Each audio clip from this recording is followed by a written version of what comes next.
పరమేశ్వరి ఎందుకా నవ్వు? మీ ఆనందం పంచుకోలేకపోయినా మీ విచారంలోనైనా భాగం ప్రాప్తించింది కదా అని ఆనందంగా ఉంది. ఎక్కడికో పోతారు, తలంపుగా ఎప్పుడో వస్తారు.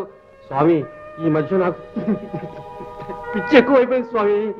మరి దేవీ దర్శనం దేవి దర్శనం మాకే దులహం అయిపోయింది రా పిచ్చివాడు. ఇష్టం లేదు, అంతేగాని మీకు దొరకడం ఏంటి? కృష్ణ, మేము అసత్యం ఆడుతున్నాం అనుకున్నావా? జగన్మాత ప్రసాదించిన దేవీ కవచం అనే ఉంగరం ఎక్కడో పోయింది. అందుచే పాతాళ మందిరంలో దేవి పీఠం మాకు దూరం అయిపోయిందిరా. మా జీవితమే అగమ్యగోచరమైంది. అందుకే ఉన్న చోట ఉండక, కాలు పెట్టిన చోటు పెట్టక మతిపోయి తిరుగుతున్నాము రాజేష్. పోతే వెతకాలి గాని కాళ్ళు అరిగేలాగా తిరిగితే ప్రయోజనం ఏంటి స్వామి?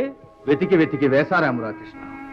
మా ప్రయత్నం సఫలం కాబోతుందని కొండంతగా సంతోషిస్తూ ఉంటే మా స్వార్థం మమ్మే కొట్టింది. కొత్త సంగతి వింటున్నానే. మీ స్వార్థం మిమ్మల్ని కొట్టడం ఏంటి స్వామి? కృష్ణ, దేవి స్వయం పూజా పీఠం పాతాళ మందిరంలో ప్రతిష్ఠించినప్పుడు మాకుగాక అన్యులకు తొలసిక్యం కాకుండా వరమిమ్మని కోరాము.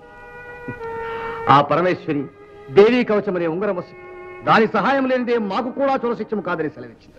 అయితే వెతకండి, దొరుకుతుంది. ఆ వెతకడానికే మా బ్రతుకంతా సరిపోతుంది.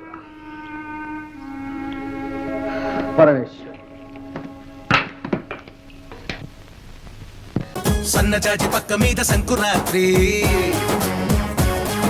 మొగుడు పెళ్ళాలుగా మొదటి రాత్రి, పెదవులు అడిగిన రుచి రాత్రి, కౌగిలి అడిగిన కసి రాత్రి, కవ్విస్తున్నది చలి రాత్రి, కవ్విస్తున్నది చలి రాత్రి. సన్నజాజి పక్క మీద సంకురాత్రి,